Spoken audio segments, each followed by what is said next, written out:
O sol ainda não havia nascido quando o som do sino ecoou pelos campos da fazenda Santa Bárbara, no interior de Minas Gerais, em 1780. Era o sinal que despertava mais de 200 almas que habitavam as senzalas daquela propriedade.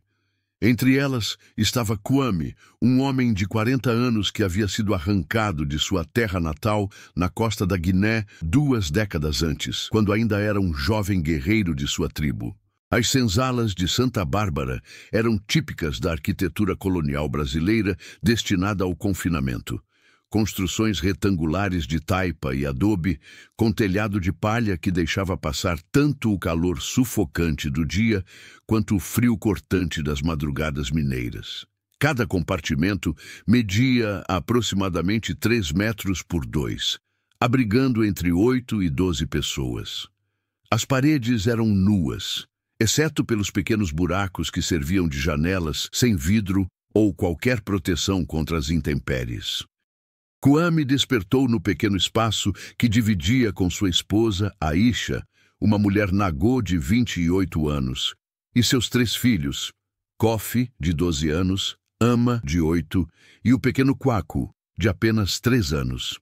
O chão de terra batida estava sempre úmido durante as chuvas e seco e poeirento no período da seca. Uma única esteira de palha servia de cama para toda a família.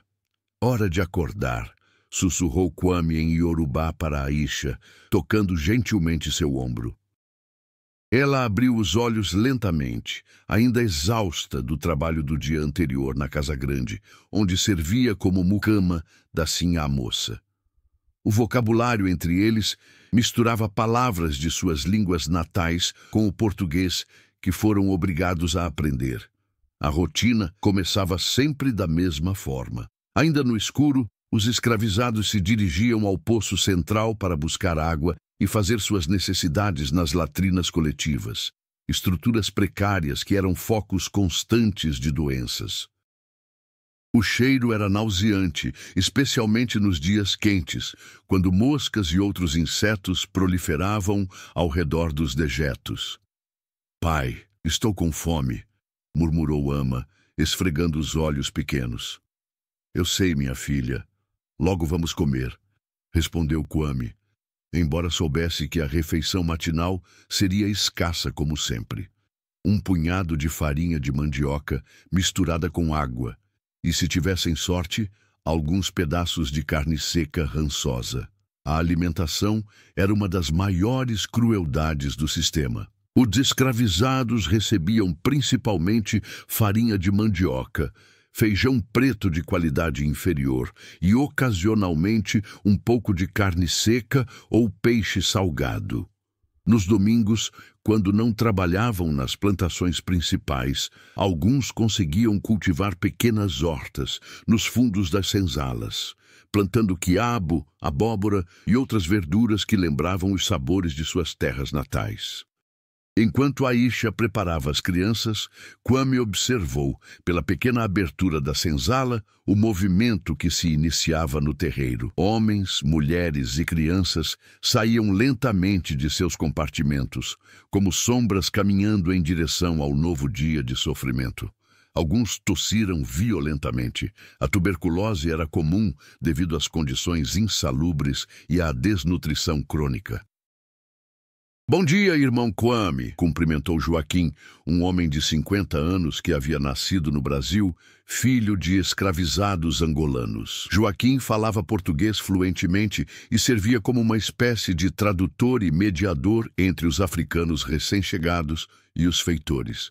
"Bom dia, Joaquim. Como está sua tosse?", perguntou Kwame, preocupado com a saúde do amigo. "Piorando a cada dia, mas você sabe..." "Não podemos mostrar fraqueza", respondeu Joaquim, olhando discretamente em direção à casa do feitor, uma construção simples, mas infinitamente superior às senzalas. O feitor João da Silva era um homem brutal de 35 anos, mestiço, que havia crescido na fazenda e conhecia intimamente as técnicas de controle e punição. Sua crueldade era lendária entre os escravizados. Chicoteava por qualquer motivo, desde trabalho considerado insuficiente até conversas em línguas africanas que eram proibidas. Às 5:30 da manhã, Silva apareceu com seu chicote e apito, acompanhado de 2 capatazes armados com espingardas. "Vamos, seus vagabundos, hoje temos muito trabalho na lavoura de cana", gritou, sua voz ecoando entre as senzalas. A divisão do trabalho era rigorosamente organizada. Os homens mais fortes, como Kwame, eram destinados ao corte de cana-de-açúcar, o trabalho mais pesado e perigoso. As mulheres jovens trabalhavam na casa grande ou nas plantações de menor porte. Crianças, a partir de 7 anos, já tinham funções específicas: cuidar de animais menores, carregar água ou ajudar na colheita de vegetais. Antes de seguir para os canaviais, os escravizados receberam sua primeira refeição: uma tigela de madeira com angu de milho aguado e alguns pedaços de carne seca com gosto duvidoso. Comiam rapidamente, em pé, sem tempo para conversas longas. "Mama, a comida tem gosto ruim", reclamou Kwaku fazendo careta. "Come, meu filho, é o que temos", disse Aisha, forçando um sorriso triste. Ela sabia que a criança precisava de nutrientes para crescer, mas as opções eram limitadas. Kwame abraçou sua família antes de partir para os campos. "Volto quando o sol se pôr. Cuidem-se", disse, beijando a testa de cada um dos filhos. Esse ritual diário era uma das poucas demonstrações de afeto permitidas antes do início da jornada de trabalho. O caminho até os canaviais levava 15 minutos de caminhada. Eram 7 hectares de cana-de-açúcar que se estendia até onde a vista alcançava. O sol começava a aparecer no horizonte, prometendo mais um dia de calor escaldante. Kwame carregava uma foice velha e cega, que mal cortava os colmos mais grossos. "Hoje vocês têm que cortar 3 toneladas de cana cada um", anunciou Silva, montado em seu cavalo. "Quem não cumprir a cota fica sem jantar e leva 10 chibatadas." Enquanto o protagonista enfrenta este desafio diário pela sobrevivência, não se esqueça de curtir este vídeo e se inscrever no canal para acompanhar mais histórias ocultas do Brasil. A jornada de trabalho durava das 6 da manhã às 6 da tarde, com apenas 2 pausas. Uma de 15 minutos ao meio-dia para beber água e outra de meia hora às 2 da tarde para uma refeição ligeira. O calor mineiro era implacável, especialmente entre novembro e março. Muitos escravizados desmaiavam durante o trabalho devido à desidratação e exaustão. Kwame trabalhava metodicamente, cortando os colmos da cana próximo ao chão e empilhando-os em montes que seriam depois transportados por carretas puxadas por bois. Suas mãos, calejadas por anos de trabalho forçado, sangravam regularmente devido aos cortes dos facões cegas e das próprias folhas da cana. "Irmão, você está bem?", perguntou Tomé, um angolano de 25 anos que trabalhava ao lado de Kwame. "Estou resistindo como sempre", respondeu Kwame, limpando o suor do rosto com as costas da mão. Durante essas longas horas de trabalho, os escravizados desenvolveram códigos de comunicação sutis. Cantavam em suas línguas nativas, disfarçando mensagens de resistência, informações sobre fugas planejadas ou simplesmente expressões de saudade de suas terras natais. Os cantos de trabalho serviam também para sincronizar movimentos coletivos e tornar o trabalho menos insuportável. Uma dessas canções, entoada por Kwame e outros em Yorubá, falava sobre Oya, a deusa dos ventos e tempestades, pedindo força para superar mais um dia de sofrimento. A melodia era melancólica, mas poderosa, ecoando pelos campos como um lamento ancestral. Silva, embora não compreendesse as palavras, sabia que as canções podiam conter mensagens perigosas. De tempos em tempos, chicoteava alguém aleatoriamente para lembrar a todos sobre quem detinha o poder. "Menos conversa e mais trabalho", berrava. Às 2 da tarde, sob o sol a pino, os escravizados pararam para sua única refeição substancial do dia: feijão preto com farinha de mandioca e pequenos pedaços de toucinho. Sentavam na sombra escassa das árvores ao redor da plantação, comendo rapidamente com as mãos ou pequenas colheres de madeira que haviam esculpido eles mesmos. Durante esses breves momentos de pausa, conversas sussurrantes circulavam entre os grupos.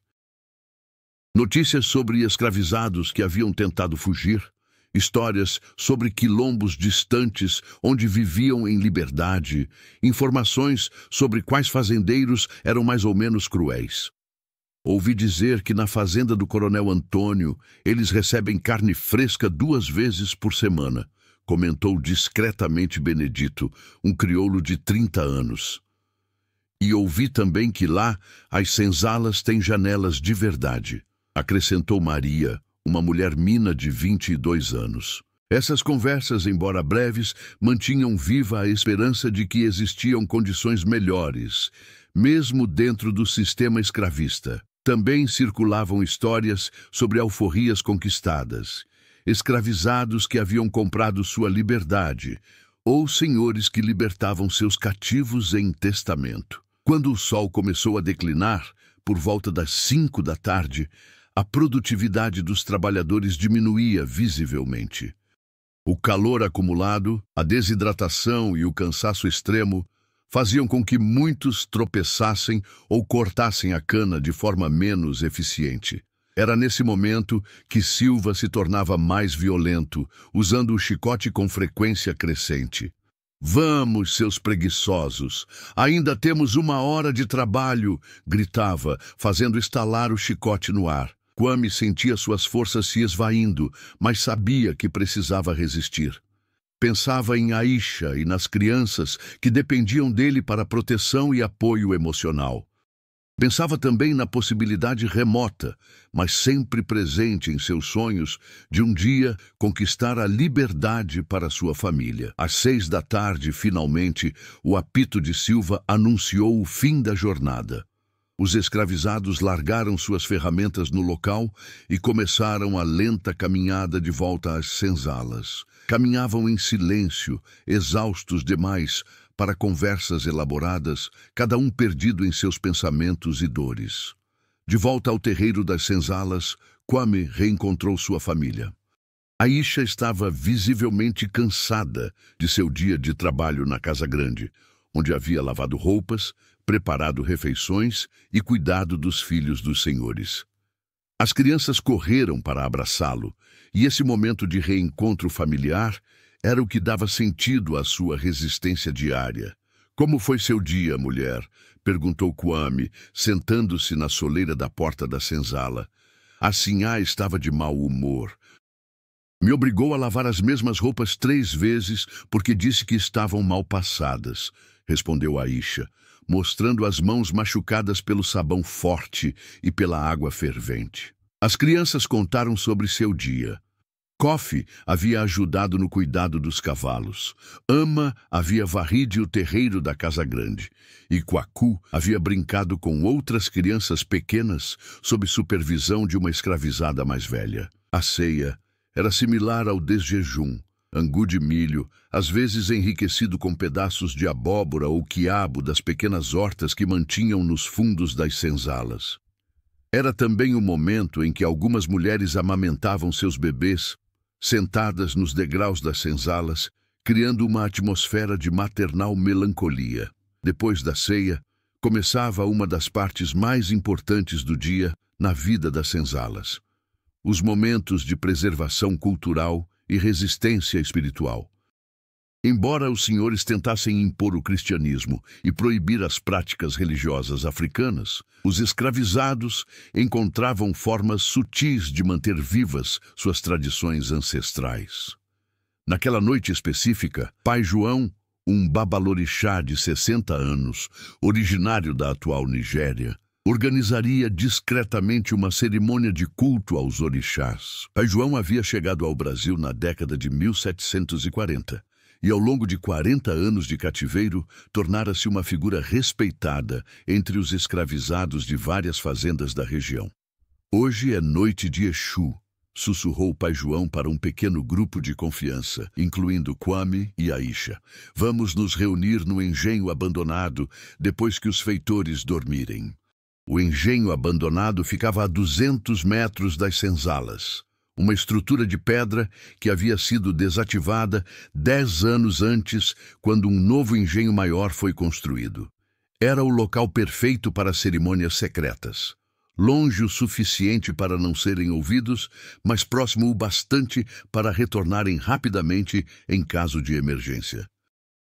Por volta das 9 da noite, quando Silva e os capatazes já estavam recolhidos em suas casas, pequenos grupos de escravizados começaram a se dirigir discretamente ao local de encontro. Caminhavam descalços pela grama para não fazer ruído, comunicando-se apenas por gestos. No engenho abandonado, cerca de 30 pessoas se reuniram em círculo. Pai João havia preparado um pequeno altar com elementos que conseguira reunir secretamente. Pedras do rio representando Oxum, folhas secas simbolizando Ossain e uma pequena imagem de ferro representando Ogum, escondida dentro de uma imagem católica de São Jorge. Irmãos e irmãs, começou o pai João em voz baixa, esta noite pedimos força aos nossos ancestrais para resistir a mais um ciclo de sofrimento. Exu nos dará energia para encontrar caminhos onde parecem não existir caminhos. A cerimônia incluía cantos baixos em Yorubá, gestos rituais com as mãos e a partilha simbólica de água benzida segundo tradições africanas. Não havia tambores, muito arriscado devido ao ruído, mas o ritmo era marcado discretamente por palmas abafadas contra as coxas. Kwame participava com fervor, sentindo uma conexão profunda com seus ancestrais e sua identidade cultural. Para ele e para os outros, esses rituais não eram apenas práticas religiosas, mas atos de resistência psicológica contra o processo de desumanização imposto pela escravidão. Lembrem-se, disse pai João, somos filhos dos orixás, não propriedades de homens brancos. Nossa alma é livre, mesmo que nosso corpo esteja preso. Aisha segurava as mãos dos filhos durante a cerimônia. Para as crianças, esses momentos eram fundamentais na construção de uma identidade positiva sobre suas origens africanas, contrapondo-se ao discurso dos senhores que pintavam a África como um continente selvagem e primitivo. Durante a cerimônia, pai João também exercia a função de curandeiro tradicional, atendendo escravizados que chegavam com ferimentos, doenças ou problemas emocionais. Usava conhecimentos milenares sobre plantas medicinais, muitas delas encontradas na flora brasileira e similares às que conhecia na África. Seu Tomé, como está sua tosse? Perguntou a Joaquim, que havia chegado com dificuldades respiratórias. Cada dia pior, pai João. Acordo de madrugada sem conseguir respirar. Pai João examinou discretamente o peito de Joaquim e preparou um chá com folhas de eucalipto e guaco, plantas que havia aprendido a usar com uma escravizada indígena anos antes. Tome isso 3 vezes ao dia, longe dos olhos do feitor, e evite falar muito durante o trabalho para poupar os pulmões. Essa medicina tradicional era uma das formas mais importantes de resistência prática. Os escravizados raramente recebiam cuidados médicos adequados dos senhores, apenas o mínimo necessário para mantê-los produtivos. Desenvolver conhecimentos próprios de cura era uma questão de sobrevivência. A cerimônia durou cerca de 1 hora. Antes de se dispersarem, pai João compartilhou informações importantes que havia coletado através de sua rede de contatos em outras fazendas. Ouvi dizer que na fazenda do Coronel Silva, em Ouro Preto, 3 irmãos conseguiram fugir na semana passada. Estão procurando o Quilombo de Ambrósio. O Quilombo de Ambrósio era lendário na região. Localizado nas montanhas entre Minas Gerais e São Paulo, abrigava mais de 1000 fugitivos e existia há quase 30 anos. Era comandado por Ambrósio, um ex-escravizado de origem banta que havia se tornado um líder militar respeitado tanto por negros quanto por indígenas da região. "Vocês acreditam que é possível chegar lá?" perguntou Tomé, com os olhos brilhando de esperança. "É possível, mas muito perigoso", respondeu pai João. "A viagem leva semanas através das matas. Muitos morrem pelo caminho, outros são capturados pelos capitães do mato. Mas os que chegam dizem que lá vivem como gente livre." Essas conversas sobre quilombos mantinham viva a ideia de liberdade. Mesmo que a maioria dos escravizados nunca tentasse a fuga devido aos riscos enormes envolvidos. Saber que existiam comunidades livres de negros dava força psicológica para resistir ao cotidiano de opressão. Quando a cerimônia terminou, os participantes retornaram discretamente às senzalas. Kwame e sua família voltaram para seu pequeno compartimento, onde as crianças já estavam sonolentas. "Pai, por que precisamos nos esconder para rezar?" perguntou Ama com a curiosidade típica de uma criança de 8 anos. "Porque os brancos não entendem nossos deuses, minha filha. Eles acham que só o Deus deles é verdadeiro", explicou Kwame, escolhendo cuidadosamente as palavras. "Mas nossos deuses são bons também?" "Nossos deuses são nossos ancestrais, Ama. Eles nos protegem e nos dão força. Um dia você vai entender melhor." Aisha ajudou as crianças a se acomodarem na esteira comum. O pequeno Kwaku já dormia no colo da mãe, embalado pelo cansaço do dia. Kofi e Ama se deitaram lado a lado, compartilhando uma pequena manta tecida por Aisha nas poucas horas livres dos domingos. "Amanhã será outro dia difícil", disse Aisha para Kwame, enquanto se acomodavam na parte da esteira reservada ao casal. "Sim, mas conseguimos mais uma vez. E enquanto conseguirmos, há esperança", respondeu Kwame, abraçando sua esposa. Fora da senzala, o silêncio noturno da fazenda era pontuado pelos sons típicos do interior brasileiro. Grilos, corujas e, ocasionalmente, o uivar distante de algum animal selvagem. Era um silêncio que contrastava dramaticamente com o tumulto emocional e físico do dia de trabalho. Por volta das 10 da noite, a maioria dos escravizados já estava tentando dormir, sabendo que, em menos de 7 horas, o sino voltaria a tocar. Mas o sono nem sempre vinha facilmente. Muitos sofriam de insônia devido ao estresse, às dores físicas crônicas, ou simplesmente às preocupações constantes sobre o futuro da família. Kwame ficou acordado por mais alguns minutos, olhando através da pequena abertura da senzala para o céu estrelado. As mesmas estrelas que brilhavam sobre sua aldeia natal na África e que agora testemunhavam sua vida de cativeiro no Brasil. Essa conexão cósmica o consolava de alguma forma, lembrando-lhe de que fazia parte de algo maior que sua condição atual. Durante essas horas silenciosas da madrugada, entre meia-noite e o amanhecer, ocorriam alguns dos momentos mais íntimos e humanos da vida nas senzalas. Casais conversavam baixinho sobre esperanças e medos, mães ninavam bebês doentes, jovens planejavam discretamente fugas que talvez nunca tentariam. Era também o horário em que chegavam os recados clandestinos entre fazendas, transportados por escravizados que tinham permissão para viajar, ou por libertos que mantinham redes de solidariedade com os ainda cativos. Informações sobre parentes separados, notícias de alforrias, avisos sobre batidas policiais em quilombos. Naquela madrugada específica, por volta das 2 horas, chegou um recado que alteraria significativamente o rumo da vida de várias famílias das senzalas de Santa Bárbara. Benedito, que havia saído na véspera para buscar suprimentos em Vila Rica, retornou com informações perturbadoras.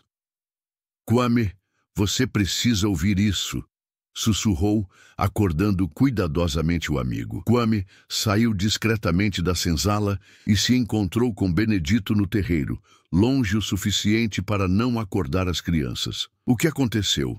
Na cidade, Ouvi uma conversa entre comerciantes.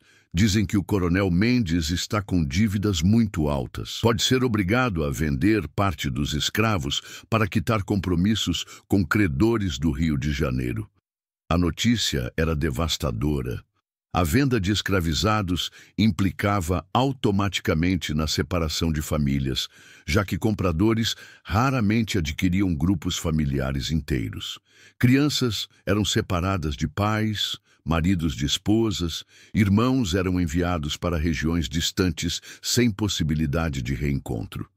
"Você tem certeza dessa informação?" perguntou Kwame, sentindo um frio na barriga. "Ouvi de 3 pessoas diferentes. Parece que ele deve muito dinheiro a um comerciante de escravos do Rio. Se não pagar até o fim do mês, vai ter que entregar 40 cativos como garantia." A perspectiva de separação familiar era o maior terror de qualquer escravizado. Kwame imaginou seus filhos sendo levados para fazendas distantes, crescendo sem conhecer suas origens, sem a proteção e orientação dos pais. Imaginou Aisha sendo vendida para algum senhor cruel, sofrendo abusos sexuais, sem ter quem a defendesse. "Precisamos avisar os outros", disse Kwame. "Já avisei o pai João e o Joaquim. Eles vão espalhar a notícia discretamente amanhã." "E o que podemos fazer?" "Pai João está pensando em organizar uma fuga coletiva. Se vamos ser separados mesmo, melhor tentar a liberdade nos quilombos." A conversa se estendeu por mais alguns minutos, enquanto planejavam como organizar uma possível fuga sem despertar suspeitas. Seria necessário reunir suprimentos, mapear rotas, identificar quem estaria disposto a correr os riscos. Era um plano desesperado, mas talvez a única alternativa à separação familiar forçada. Quando Kwame retornou à senzala, Aisha estava acordada. "O que houve?" perguntou baixinho. Kwame contou sobre a situação financeira do coronel Mendes e a possibilidade de vendas. Aisha não disse nada por vários minutos, absorvendo a informação e suas implicações. "Se tentarmos fugir e formos capturados, vão nos matar", disse finalmente. "Se não tentarmos, vão nos separar. Prefiro morrer livre a viver escravo longe de vocês", respondeu Kwame. Era uma decisão impossível, pesando riscos extremos de ambos os lados. Fugir significava enfrentar capitães do mato armados, animais selvagens, fome, sede, doenças e a possibilidade de morte violenta se fossem capturados. Ficar significava aceitar a separação familiar e a continuidade indefinida do cativeiro. Aisha segurou a mão do marido. "Se você decidir fugir, eu vou com você. Não vou deixar essa família ser destruída sem lutar." Era uma demonstração de coragem e unidade familiar que definiria os próximos passos de suas vidas. Do lado de fora da senzala, o primeiro canto de galo anunciava que mais um dia de trabalho se aproximava, mas desta vez carregado de decisões que poderiam mudar tudo. O terceiro dia, após a notícia sobre as possíveis vendas, amanheceu com um clima tenso que pairava sobre todas as senzalas da fazenda Santa Bárbara. Kwame acordou antes mesmo do sino tocar, atormentado por pesadelos onde via seus filhos sendo levados acorrentados para destinos desconhecidos. A decisão sobre a fuga coletiva precisava ser tomada rapidamente, mas requeria organização cuidadosa para ter alguma chance de sucesso. Durante o café da manhã, pai João circulou discretamente entre os grupos, repassando informações sobre o plano que havia começado a se formar em sua mente experiente. Aos 60 anos, ele havia testemunhado dezenas de tentativas de fuga ao longo das décadas, algumas bem-sucedidas, outras tragicamente fracassadas. Sabia exatamente quais erros não poderiam ser repetidos. Domingo à noite, sussurrou para Kwame, enquanto fingia verificar uma ferida em seu braço. Lua nova, escuridão total. Joaquim conhece uma trilha antiga de índios que leva às montanhas. Foram 17 pessoas que confirmaram participação. 17 pessoas, incluindo 8 adultos, 6 adolescentes e 3 crianças pequenas. Era um grupo grande demais para se mover rapidamente, mas pequeno o suficiente para não despertar suspeitas imediatas. O plano era seguir para o Quilombo de Ambrósio, uma jornada de aproximadamente 15 dias, através de territórios montanhosos e densamente florestados. Durante o trabalho naquele dia, Kwame observou atentamente os movimentos dos feitores, memorizando seus horários e rotinas. Silva tinha o hábito de fazer rondas pelas senzalas às 9 da noite e novamente às 3 da madrugada. Os capatazes se revezavam em turnos de 6 horas, mas geralmente cochilavam durante as primeiras horas da madrugada. "Você tem certeza sobre isso, irmão?" perguntou Tomé durante a pausa do meio-dia. "Se formos capturados, vão nos chicotear até a morte. Se ficarmos, vão nos separar e vender para lugares diferentes. Pelo menos fugindo, temos uma chance", respondeu Kwame, cortando cana com movimentos mecânicos enquanto conversava. "E as crianças? Como vão aguentar semanas de caminhada?" Era uma preocupação legítima. As crianças pequenas não tinham resistência física para longas caminhadas. Precisariam ser carregadas parte do tempo, tornando o grupo mais lento e vulnerável. Mas deixá-las para trás era impensável para os pais. Aisha passava seus dias na casa grande, observando as conversas dos senhores, tentando captar informações sobre os planos de venda. Sua posição como mucama lhe dava acesso a informações privilegiadas, mas também a expunha a maiores riscos se suas intenções fossem descobertas. A Sinhá recebeu uma carta do Rio de Janeiro hoje, contou para Kwame durante a ceia. Vi o coronel ficando muito nervoso depois de lê-la, gritou com todo mundo e se trancou no escritório. "Deve ser sobre o pagamento das dívidas", especulou Kwame. Também ouvi a Sinhá comentando com a filha sobre mudanças necessárias na fazenda. Disse que alguns de nós vamos ter que encontrar novos lares. O eufemismo era típico da linguagem dos senhores, que preferiam usar termos suaves para descrever ações brutais. Novos lares significava venda para outros proprietários, separação familiar definitiva, início de novos ciclos de sofrimento em lugares desconhecidos. Enquanto isso, nos quarteirões masculinos das senzalas, outros preparativos clandestinos aconteciam. Joaquim, que havia trabalhado como vaqueiro antes de ser transferido para a lavoura de cana, conhecia bem a geografia da região e havia começado a desenhar mapas rudimentares na terra do chão. "Primeira noite, caminhamos até o rio Paraopeba", explicou para o grupo reunido secretamente no engenho abandonado. "É água limpa, podemos beber e descansar algumas horas. Segunda noite, seguimos pela margem até encontrar a trilha dos índios que leva às montanhas." "E comida? Como vamos nos alimentar durante a viagem?" perguntou Maria, uma das mulheres que participaria da fuga com seus 2 filhos adolescentes. "Já estamos guardando farinha de mandioca e rapadura das nossas rações", respondeu o pai João. "Joaquim também conhece plantas comestíveis da mata, e se tivermos sorte, encontraremos palmito e frutas silvestres pelo caminho." Era um plano precário, baseado mais na esperança do que em garantias concretas. Mas a alternativa, aceitar passivamente a destruição de suas famílias, parecia ainda pior. Durante aqueles dias de preparação, cada participante da fuga guardou pequenas porções de comida, escondidas em buracos cavados no chão das senzalas ou costuradas dentro de roupas velhas. Benedito, que tinha habilidades de ferreiro devido ao trabalho anterior em uma oficina, havia conseguido afiar discretamente algumas facas cegas e improvisado ferramentas básicas que poderiam ser úteis na mata.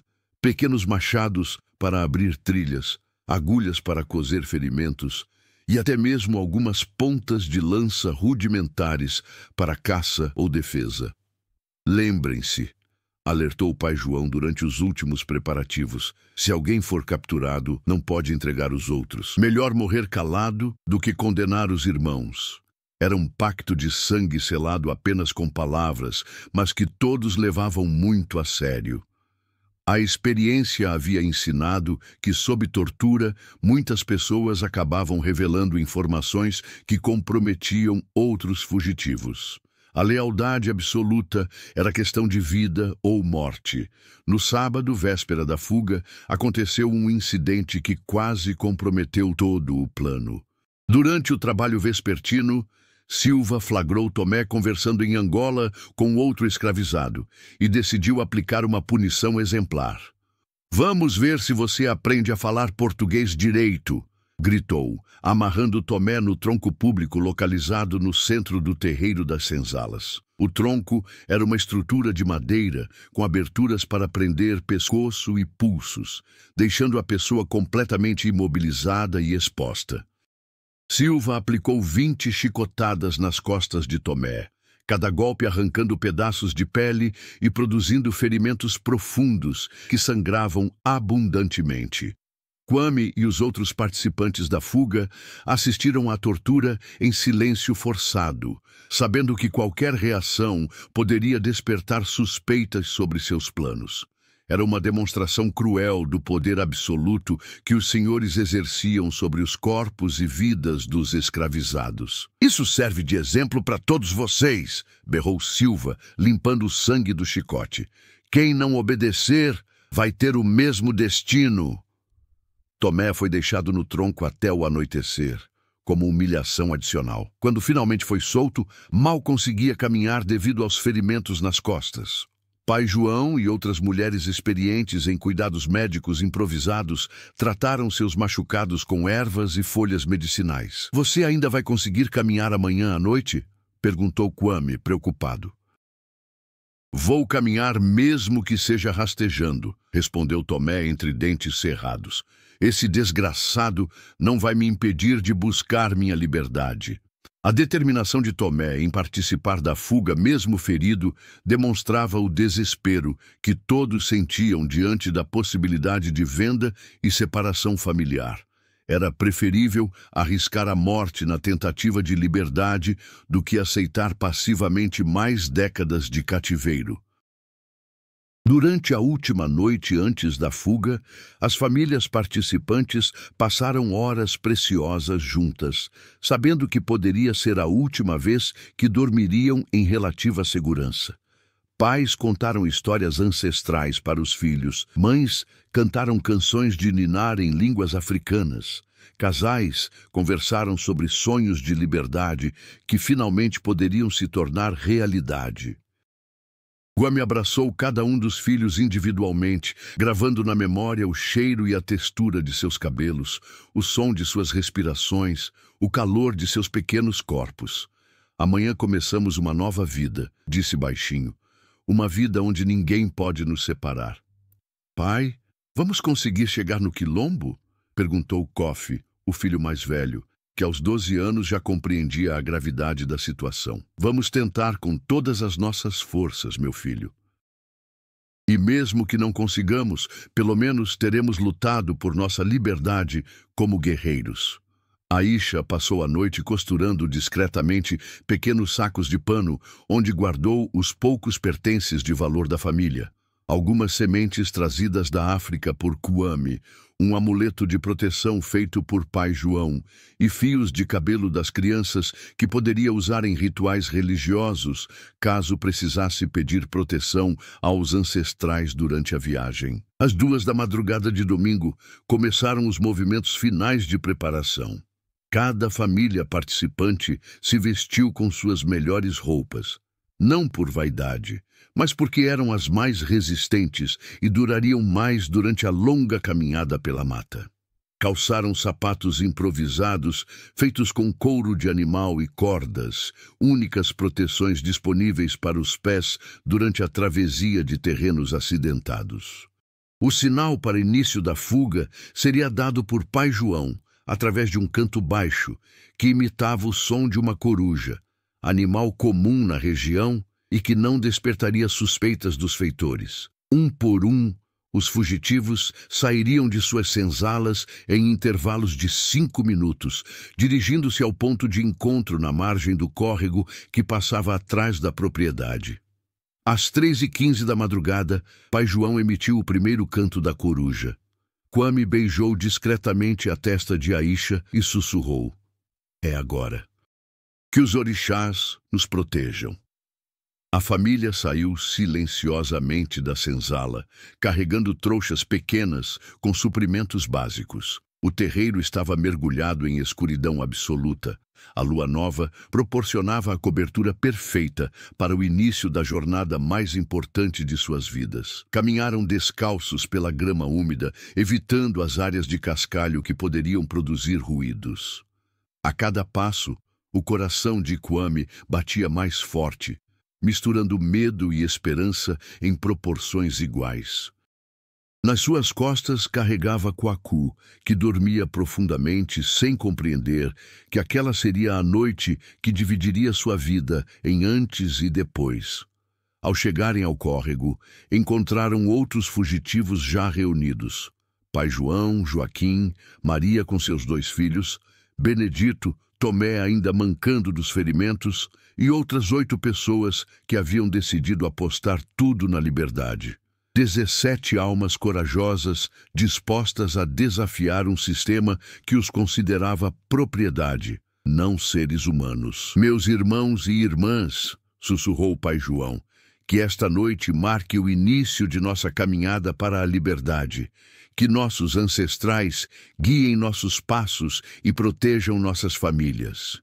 Enquanto esses corajosos fugitivos iniciavam sua jornada pela liberdade, não se esqueça de curtir este vídeo e se inscrever no canal para acompanhar o desfecho desta história de resistência e coragem. A primeira hora de caminhada transcorreu em silêncio quase absoluto, quebrado apenas pelos sons naturais da mata brasileira. Grilos, sapos e ocasionalmente o ruído distante de algum animal noturno. Joaquim seguia na frente do grupo, usando sua experiência como ex-vaqueiro para identificar a trilha mais segura através da vegetação densa. O córrego servia como guia natural, suas águas correntes mascarando o som dos passos e proporcionando direção clara para o interior das montanhas. A água estava gelada naquela madrugada de inverno mineiro, mas os fugitivos caminhavam parcialmente dentro do leito para evitar deixar pegadas na margem. Uma técnica que Joaquim havia aprendido observando os capitães do mato durante suas caçadas a outros grupos de fugitivos. Kwame carregava Kwaku nas costas, o menino de 3 anos dormindo profundamente embalado pelo movimento rítmico da caminhada. Aisha segurava firmemente as mãos de Kofi e Ama, sussurrando palavras de encorajamento sempre que algum deles tropeçava nas pedras do córrego ou reclamava do frio. "Estamos indo bem", disse Joaquim baixinho para pai João, consultando as estrelas para confirmar a direção. "Em 2 horas, chegamos ao primeiro ponto de descanso que conheço, uma caverna pequena onde podemos nos esconder durante o dia.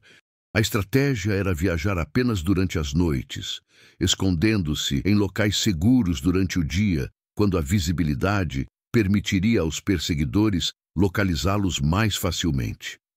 Joaquim havia planejado uma rota que incluía cavernas, bosques densos e formações rochosas, onde 17 pessoas poderiam se camuflar até o anoitecer seguinte. Por volta das 5 da manhã, quando os primeiros sinais de claridade começaram a aparecer no horizonte, o grupo chegou ao primeiro refúgio, uma formação rochosa com diversas cavernas pequenas, localizada aproximadamente 8 quilômetros da fazenda Santa Bárbara. Era um local conhecido pelos índios locais há séculos, mas ignorado pelos colonos portugueses devido à dificuldade de acesso. "Vamos nos dividir em 3 grupos", orientou pai João. "Famílias com crianças pequenas na caverna do fundo, onde é mais protegida. Homens solteiros na caverna da frente para fazer guarda. Mulheres e adolescentes na caverna do meio." A organização era necessária não apenas por questões de segurança, mas também por limitações de espaço. Cada caverna media aproximadamente 3 metros de profundidade por 2 de largura, suficiente para abrigar 5 ou 6 pessoas deitadas, mas pouco mais que isso. Dentro da caverna destinada às famílias, Kwame finalmente pode depositar Kwaku no chão rochoso. O menino acordou desorientado, olhando ao redor sem compreender onde estava. "Onde estamos, papai?" perguntou com a voz sonolenta. "Estamos fazendo uma viagem, meu filho. Uma viagem para um lugar onde vamos ser livres", explicou Kwame, abraçando a criança. "Como os pássaros." Sim, como os pássaros. A analogia era perfeita para a compreensão infantil, mas carregada de significado profundo para os adultos. Liberdade como capacidade de movimento, de escolha, de manutenção dos laços familiares, tudo que lhes havia sido negado durante décadas de cativeiro. Aisha dividiu entre as crianças pequenas porções de farinha de mandioca misturada com rapadura, a primeira refeição do dia. Era pouca comida para sustentar pessoas que haviam caminhado 8 quilômetros durante a noite, mas precisavam economizar os suprimentos para uma jornada que duraria semanas. "Mama, estou com sede", reclamou Ama. "Eu sei, minha filha. Joaquim vai buscar água fresca no córrego em algumas horas." O problema da água era crítico. Embora houvesse córregos e nascentes na região montanhosa, nem todos eram seguros para consumo. Alguns estavam contaminados por dejetos de animais, outros continham minerais que podiam causar problemas intestinais.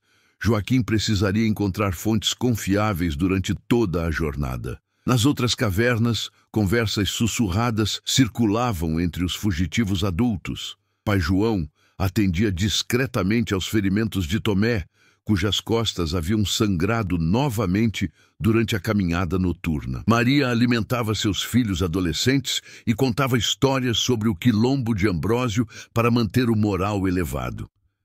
"Dizem que lá tem casas de verdade, feitas de madeira e barro", contou para os meninos, "e plantações onde cada família cultiva sua própria comida. Ninguém manda em ninguém, exceto os líderes eleitos pela própria comunidade." Essas descrições do quilombo funcionavam como combustível psicológico para suportar as dificuldades da fuga. A ideia de uma comunidade livre, autogovernada, onde ex-escravizados viviam com dignidade e respeito, dava sentido ao sofrimento atual. Por volta das 7 da manhã, Benedito, que fazia guarda na entrada da caverna frontal, alertou sobre movimentos suspeitos na distância. "Tem gente a cavalo vindo na nossa direção", sussurrou. O coração de todos parou por alguns segundos. Seria possível que já tivessem sido descobertos? A fuga havia sido planejada para domingos, porque normalmente os feitores acordavam mais tarde. Mas talvez Silva tivesse feito uma ronda imprevista e notado as ausências. "Quantos cavaleiros?" perguntou Joaquim, rastejando até a entrada para observar. 3, talvez 4. Ainda estão longe, mas vêm nesta direção." Pai João tomou uma decisão rápida. Todos em silêncio absoluto, nenhum sussurro, nenhum movimento.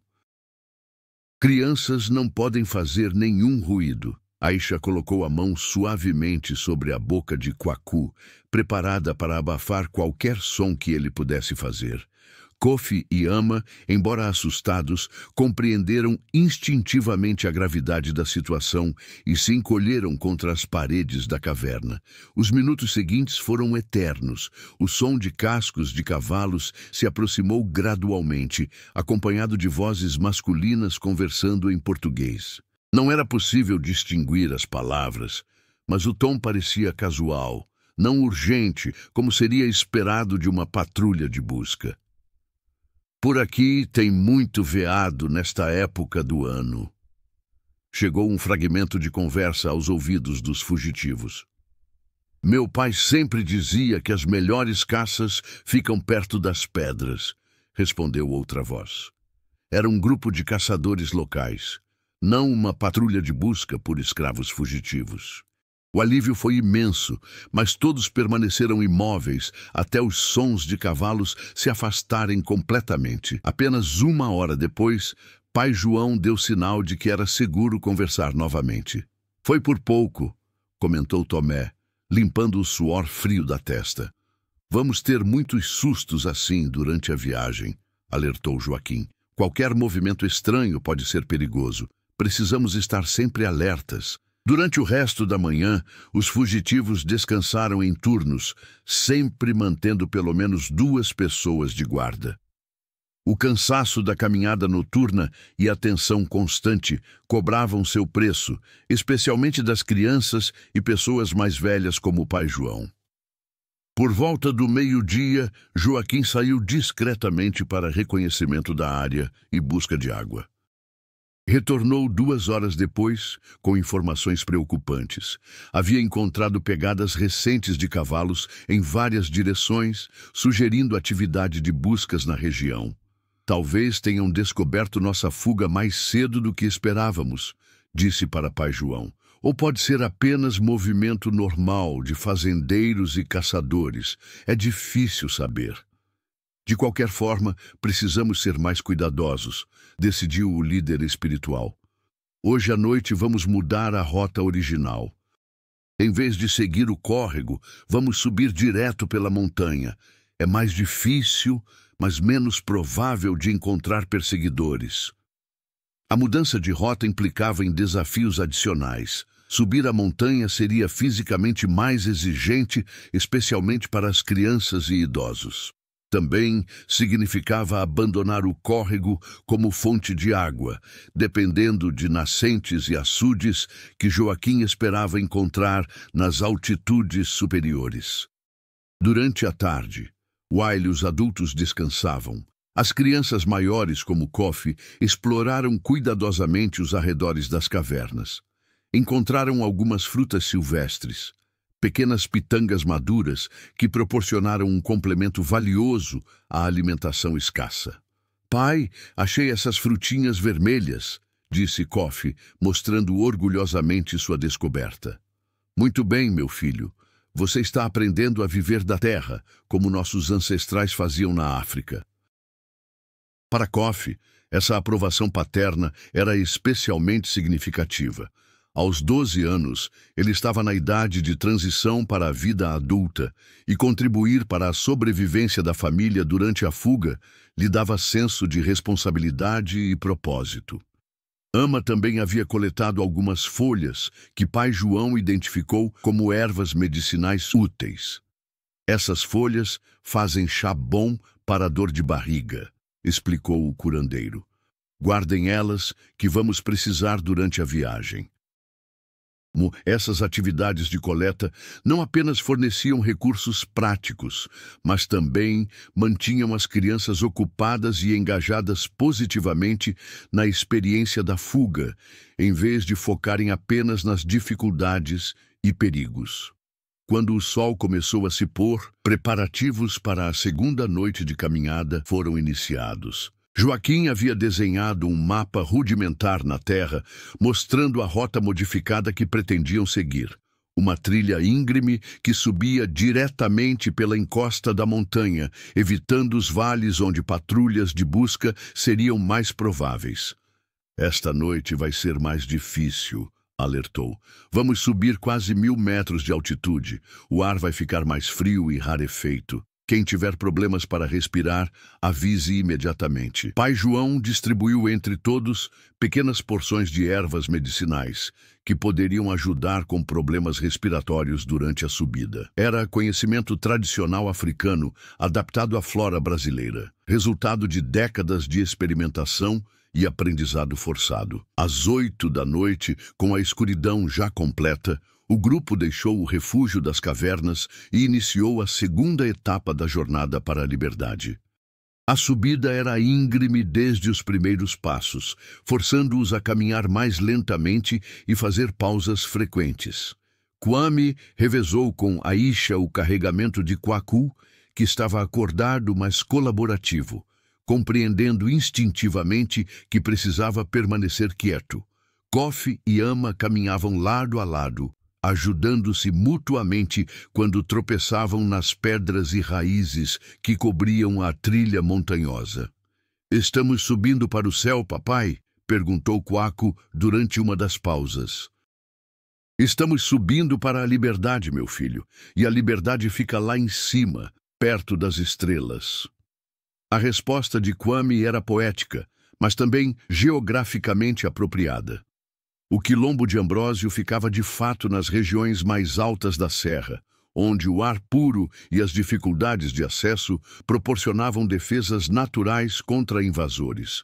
A terceira semana da fuga havia testado todos os limites físicos e emocionais do grupo de 17 fugitivos.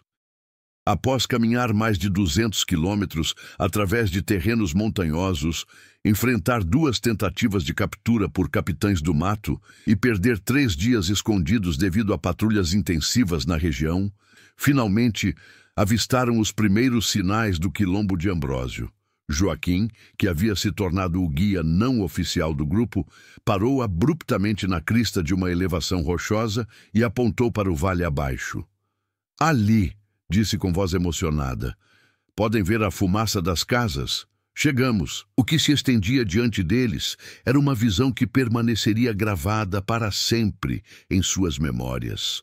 Um vale fértil, aninhado entre montanhas altas, onde aproximadamente 500 construções de diversos tamanhos se espalhavam de forma organizada. Plantações verdes cobriam as encostas em terraços cuidadosamente construídos, e pessoas livres, ex-escravizados como eles, trabalhavam em suas próprias terras. Kwame segurou Aisha pela mão, ambos com lágrimas nos olhos. Durante 3 semanas, haviam duvidado se conseguiriam chegar vivos ao destino. Havia momentos em que a fome, o frio das noites de montanha e o medo constante de captura quase os fizeram desistir e retornar à fazenda. "Conseguimos", sussurrou Aisha. "Realmente conseguimos." As crianças, que haviam demonstrado uma resistência surpreendente durante toda a jornada, correram para a frente do grupo para observar melhor o vale. Quaku, nos braços de Kwame, apontava excitadamente para as casas e gritava: "Papai, olha quantas pessoas!" A aproximação ao quilombo, no entanto, não foi imediata. Antes mesmo de chegarem ao perímetro das construções, foram interceptados por uma patrulha de segurança composta por 6 homens armados com espingardas, facões e lanças. Era o sistema de defesa desenvolvido por Ambrósio ao longo de décadas para proteger a comunidade de invasores. "Alto aí!" gritou o líder da patrulha, um homem alto e musculoso de cerca de 40 anos, com cicatrizes visíveis no peito e braços, marcas de antigas batalhas contra invasores. "Quem são vocês e o que querem aqui?" Pai João se adiantou como porta-voz do grupo. Aos 60 anos, sua postura digna e maneira respeitosa de falar inspiravam confiança mesmo em situações tensas como aquela.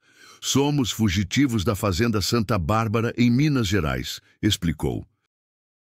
"Caminhamos 3 semanas para chegar aqui. Pedimos asilo no quilombo de Ambrósio." O líder da patrulha, que se apresentou como Capitão Benedito, examinou cuidadosamente cada membro do grupo. Era uma precaução necessária. Nem todos que se aproximavam do quilombo eram fugitivos genuínos. Alguns eram espiões enviados por fazendeiros para coletar informações sobre as defesas da comunidade. "De onde vocês são originalmente?" perguntou, dirigindo-se especificamente a Kwame e Aisha. "Eu sou da costa da Guiné, ela é Yorubá", respondeu Kwame, usando palavras em suas línguas nativas para comprovar a autenticidade. Capitão Benedito sorriu pela primeira vez. "Eu também sou Yorubá", disse, mudando para o idioma africano. "Seja bem-vindo, irmão." A partir desse momento, o clima se tornou mais amigável. A patrulha escoltou o grupo até o centro do quilombo, onde eram recebidos todos os novos chegados. Durante a caminhada pelas ruas da comunidade livre, os fugitivos observaram maravilhados a organização social que os ex-escravizados haviam criado.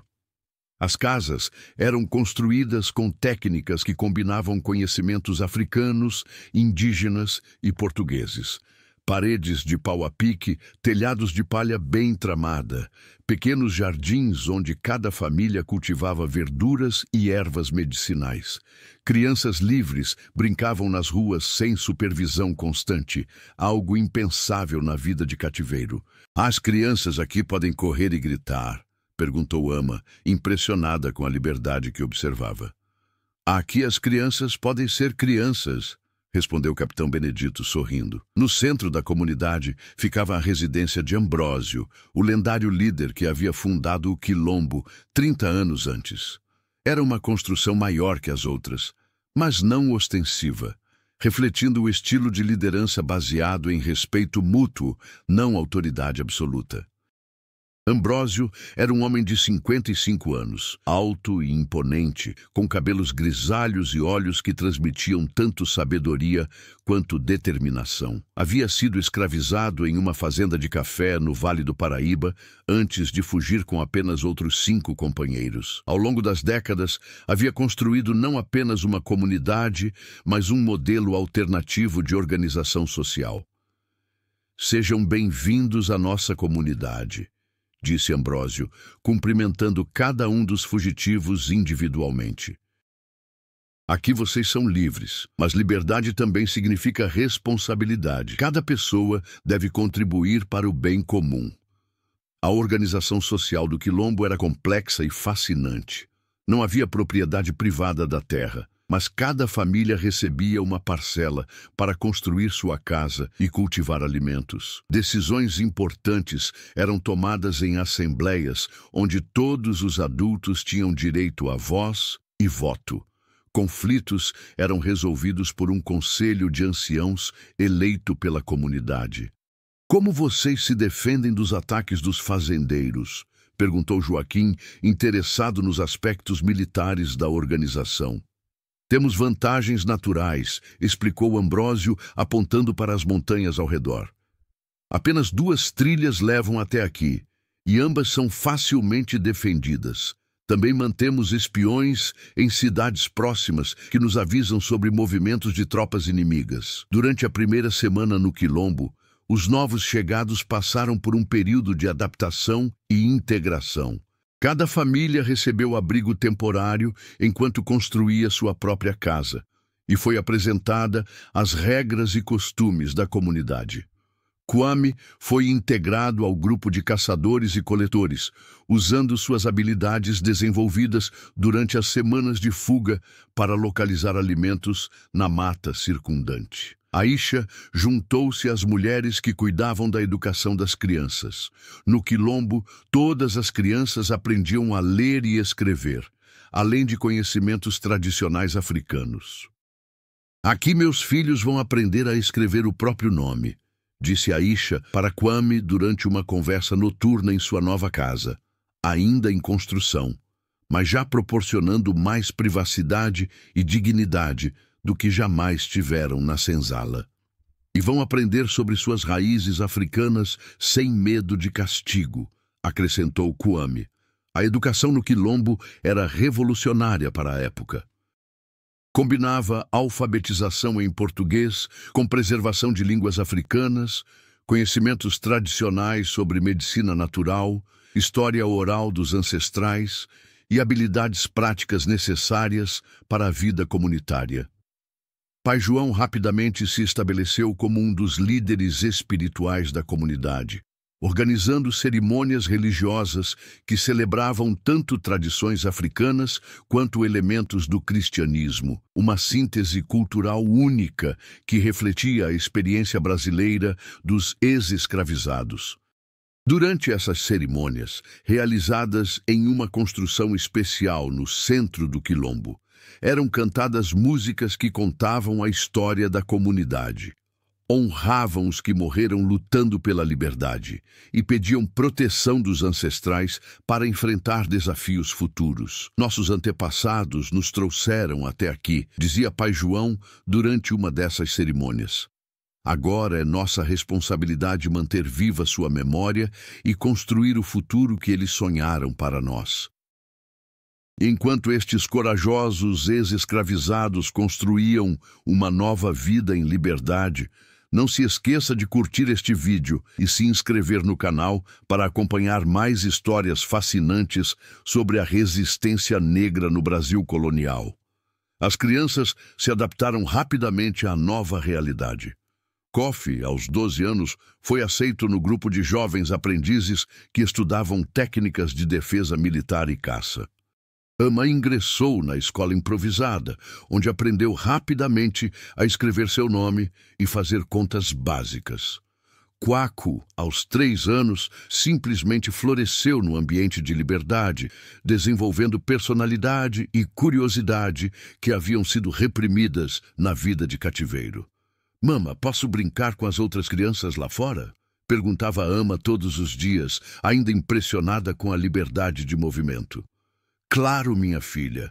Aqui você pode brincar, aprender, sonhar. Pode ser criança." A resposta de Aisha sempre vinha acompanhada de lágrimas de alegria. Durante anos de cativeiro, havia sonhado com um momento como esse. Ver seus filhos crescendo livres, desenvolvendo talentos e personalidades sem as limitações impostas pela escravidão. O quilombo não era uma utopia. Havia conflitos internos, desafios econômicos e a ameaça constante de ataques externos. Mas representava algo revolucionário. Uma comunidade onde ex-escravizados haviam criado suas próprias regras, preservado suas culturas e estabelecido relações sociais baseadas em respeito mútuo e cooperação. 6 meses após sua chegada, Kwame e sua família estavam completamente integrados à vida do quilombo. Haviam construído uma casa confortável com 2 quartos, uma pequena cozinha e um quintal onde Aisha cultivava quiabo, abóbora e ervas medicinais. As crianças falavam fluentemente português e iorubá, sabiam ler e escrever e tinham amigos em toda a comunidade. "Às vezes ainda acordo de madrugada esperando ouvir o sino da fazenda", confessou Kwame para Aisha em uma noite silenciosa. "Eu também. Mas então, lembro que aqui ninguém toca sino para nos acordar. Acordamos quando queremos, trabalhamos porque escolhemos, vivemos como gente livre." A conversa foi interrompida por gritos de alerta vindos dos postos de guarda nas montanhas. Era o sinal que todos temiam. Uma expedição militar se aproximava do quilombo. Capitão Benedito correu pelas ruas, acordando as famílias e organizando a defesa da comunidade. "Todos para os postos de combate!" gritava. "Mulheres e crianças para as cavernas. Homens em idade de luta, peguem suas armas." Era o teste final para os ex-escravizados de Santa Bárbara. Após conquistar a liberdade através da fuga, agora precisavam defendê-la contra uma força militar organizada. Kwame beijou Aisha e as crianças rapidamente antes de se juntar aos outros defensores. "Se não voltarmos", começou a dizer. "Você vai voltar", interrompeu Aisha com firmeza. "Todos vocês vão voltar. Não viemos até aqui para desistir agora." A batalha pela defesa do quilombo durou 3 dias. Do alto das montanhas, os ex-escravizados usaram seu conhecimento superior do terreno para emboscar e confundir os atacantes. Pedras rolaram montanha abaixo, flechas certeiras eliminaram soldados isolados, e a união da comunidade provou ser mais forte que a disciplina militar dos invasores. Quando o silêncio finalmente retornou ao vale, Kwame e os outros defensores desceram das montanhas vitoriosos, mas conscientes de que outras batalhas viriam. A liberdade conquistada no quilombo de Ambrósio não era um presente. Era uma conquista diária que precisava ser defendida constantemente. "Hoje defendemos nosso lar", disse Ambrósio durante a cerimônia de celebração da vitória. "Amanhã vamos continuar construindo uma sociedade onde nossos filhos podem crescer livres e orgulhosos de suas raízes." Anos mais tarde, quando Kofi já era um jovem guerreiro de 20 anos, Ama, uma educadora respeitada na comunidade, e Kwaku, um adolescente curioso que sonhava explorar o mundo além das montanhas, Kwame refletia sobre a jornada que havia transformado sua família. Das senzalas miseráveis da fazenda Santa Bárbara até a vida digna no quilombo de Ambrósio, haviam percorrido muito mais que a distância física de 300 quilômetros. Haviam atravessado a fronteira entre escravidão e liberdade, entre desespero e esperança, entre sobrevivência e vida plena. "Pai", perguntou Ama durante uma conversa familiar, "você sente saudade de alguma coisa da fazenda?" Kwame pensou cuidadosamente antes de responder. "Sinto saudade dos irmãos que ficaram para trás, dos que não tiveram coragem de tentar a fuga, dos que tentaram e não conseguiram chegar. Mas da vida que levávamos lá, dessa eu não sinto nenhuma saudade." A resposta resumia perfeitamente a experiência de milhares de africanos e seus descendentes no Brasil colonial. O sofrimento nas senzalas havia sido real e profundo, mas também havia gerado resistência, solidariedade e a determinação de construir alternativas de vida livre. Aisha, agora uma mulher respeitada na comunidade pela sua sabedoria e habilidades de cura, frequentemente recebia visitas de outras fugitivas que chegavam ao quilombo. Para elas, contava a história da família, desde os dias sombrios na fazenda até a vida atual de liberdade e dignidade. "A vida na senzala nos ensinou o valor da liberdade", dizia para as recém-chegadas. "Cada momento de sofrimento nos tornou mais fortes, mais determinadas a nunca mais aceitar ser tratadas como propriedade." No pai João, que havia se tornado uma das figuras mais respeitadas do quilombo, organizou uma escola onde jovens aprendiam não apenas habilidades práticas, mas também a história de resistência de seu povo. Suas aulas sempre começavam com a mesma frase: "Vocês são filhos de guerreiros que nunca se renderam." Durante essas aulas, contava histórias detalhadas sobre a vida nas senzalas, não para traumatizar as crianças, mas para que compreendessem o valor da liberdade que desfrutavam. Descrevia as condições precárias de habitação, a alimentação escassa, as jornadas exaustivas de trabalho, mas também a resistência cultural, os momentos de solidariedade e a preservação da dignidade humana, mesmo nas circunstâncias mais adversas. Nossos ancestrais, nas senzalas, cantavam para manter viva a esperança, explicava. Preservavam as línguas africanas para manter viva a identidade. Cuidavam uns dos outros para manter viva a humanidade. Tudo isso para que um dia pudéssemos viver como vivemos hoje. As cerimônias religiosas no quilombo sempre incluíam momentos de lembrança dos que haviam morrido no cativeiro. Seus nomes eram recitados em longas listas, suas histórias contadas e recontadas, suas lutas honradas através de cantos e danças que misturavam tradições africanas com elementos da experiência brasileira. Joaquim, que havia se especializado em expedições de resgate para ajudar outros fugitivos, frequentemente retornava ao quilombo com relatos sobre as condições atuais nas fazendas da região. Infelizmente, pouco havia mudado. Senzalas ainda abrigavam famílias inteiras em espaços minúsculos, a alimentação continuava inadequada e as jornadas de trabalho permaneciam desumanas. "Cada pessoa que conseguimos trazer para cá é uma vitória contra o sistema", dizia durante as reuniões comunitárias. Mas também é um lembrete de que milhares ainda sofrem nas fazendas. Essa consciência sobre o sofrimento contínuo dos que permaneciam escravizados dava propósito adicional à vida no quilombo. Não era apenas um refúgio para alguns privilegiados que conseguiram fugir, mas um modelo alternativo que precisava ser preservado e expandido. Com o passar dos anos, o quilombo de Ambrósio se tornou uma referência na região. Comerciantes livres vinham negociar produtos agrícolas cultivados pelos ex-escravizados. Viajantes contavam histórias sobre a organização social da comunidade. Alguns fazendeiros até começaram a questionar a eficiência econômica do sistema escravista ao observar a produtividade do trabalho livre. Kwame, aos 50 anos, havia se tornado um dos líderes da comunidade. Sua experiência nas senzalas, combinada com a sabedoria adquirida durante 2 décadas de vida livre, o tornava uma voz respeitada nas decisões coletivas. Frequentemente, era procurado por novos fugitivos que chegavam traumatizados e desorientados. A primeira coisa que vocês precisam entender, dizia para os recém-chegados, é que aqui vocês não são propriedade de ninguém. Vocês são pessoas livres, com direitos e responsabilidades. É preciso tempo para acreditar nisso completamente, mas cada dia fica mais fácil. Durante uma dessas conversas, com um grupo de fugitivos vindos de uma fazenda de açúcar no recôncavo baiano, Kwame fez uma reflexão que resumia perfeitamente a transformação vivida por sua família.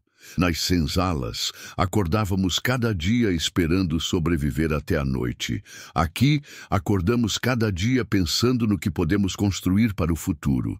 Essa é a diferença entre ser escravo e ser livre. A reflexão ecoou pela comunidade e se tornou uma espécie de lema não oficial do Quilombo. Era uma síntese perfeita da experiência vivida por centenas de ex-escravizados que haviam encontrado no Vale Montanhoso não apenas abrigo físico, mas a possibilidade de reconstruir suas vidas com dignidade e propósito. Quando Kwaku completou 18 anos, organizou-se uma grande celebração na comunidade. Era o primeiro dos filhos de Kwame e Aisha a atingir a maioridade, tendo nascido na escravidão, mas crescido em liberdade. Sua vida representava a ponte between 2 mundos, o passado de sofrimento e o futuro de possibilidades. Durante a festa, Kwaku fez um discurso que emocionou toda a comunidade. Eu não me lembro da vida na fazenda, mas ouço as histórias que meus pais contam. Sei que sofre para me dar esta liberdade. Prometo usar esta liberdade para honrar seu sacrifício e para ajudar outros que ainda vivem como vocês viviam. Era a promessa de uma nova geração. Filhos de ex-escravizados que haviam crescido livres, mas conscientes de suas raízes e responsabilidades históricas. Representavam a esperança de que o sofrimento de seus pais não havia sido em vão e de que um futuro melhor era possível para todos os descendentes de africanos no Brasil. Naquela noite, após a celebração, Kwame e Aisha caminharam até o topo da montanha, onde tinham uma visão completa do quilombo iluminado pelas fogueiras das casas. Era uma imagem que simbolizava perfeitamente sua jornada, das trevas das senzalas para a luz da liberdade. Valeu a pena toda a dor, todo o medo, toda a incerteza, disse Aisha, apoiando a cabeça no ombro do marido. Valeu a pena porque não desistimos, respondeu Kwame, porque acreditamos que nossos filhos mereciam algo melhor. E porque tivemos coragem de lutar por essa crença. A história da família de Kwame é apenas uma entre milhares de narrativas similares que marcaram o período colonial brasileiro. Representa a resistência cotidiana de pessoas que, mesmo nas condições mais adversas, mantiveram viva a dignidade humana e a esperança de liberdade. As senzalas foram espaços de sofrimento indescritível, mas também de preservação cultural, resistência organizada e fortalecimento de laços familiares e comunitários que sustentaram gerações de descendentes africanos na luta por direitos e reconhecimento. Os quilombos, como o de Ambrósio, provaram que alternativas ao sistema escravista eram possíveis e viáveis. Foram laboratórios sociais onde ex-escravizados experimentaram formas democráticas de organização, desenvolveram economias sustentáveis e criaram sínteses culturais únicas que enriqueceram a formação da sociedade brasileira. Hoje, mais de 2 séculos após os eventos narrados nesta história, as lutas por igualdade racial e justiça social no Brasil continuam ecoando as vozes corajosas de homens e mulheres como Kwame, Aisha e Pai João. Suas histórias nos lembram que a liberdade não é um presente. É uma conquista que requer coragem, determinação e solidariedade permanentes. O legado das senzalas e quilombos permanece vivo na cultura, na religiosidade, na música, na culinária e na resistência política dos afro-brasileiros contemporâneos. Cada terreiro de candomblé, cada roda de capoeira, cada manifestação cultural afro-brasileira carrega fragmentos das experiências vividas naqueles tempos sombrios, mas também da esperança e criatividade que permitiram a sobrevivência e o florescimento da cultura africana em terra brasileira. A vida na senzala foi marcada por privações extremas, trabalho forçado e violência sistemática. Mas foi também o berço de uma resistência cultural e política que moldou profundamente a identidade nacional brasileira. Compreender essa história complexa, com todos seus horrores e todas suas demonstrações de dignidade humana, é fundamental para entender o Brasil contemporâneo e os desafios ainda enfrentados na construção de uma sociedade verdadeiramente igualitária. As vozes de Kwame, Aisha, Pai João e milhares de outros ex-escravizados ecoam através dos séculos, lembrando-nos de que a liberdade é o bem mais precioso da existência humana e de que vale qualquer sacrifício para conquistá-la e preservá-la para as gerações futuras. Suas histórias são parte indissociável da história do Brasil. Uma nação construída tanto pelo suor e sangue dos escravizados, quanto pela coragem e determinação dos que se recusaram a aceitar passivamente sua condição de cativeiro. Este foi um mergulho profundo em uma das páginas mais dolorosas de nossa história, mas também uma das mais inspiradoras em termos de resistência e busca pela dignidade humana. A memória dessas experiências deve ser preservada não apenas como registro histórico, mas como fonte de inspiração para as lutas contemporâneas por justiça e igualdade.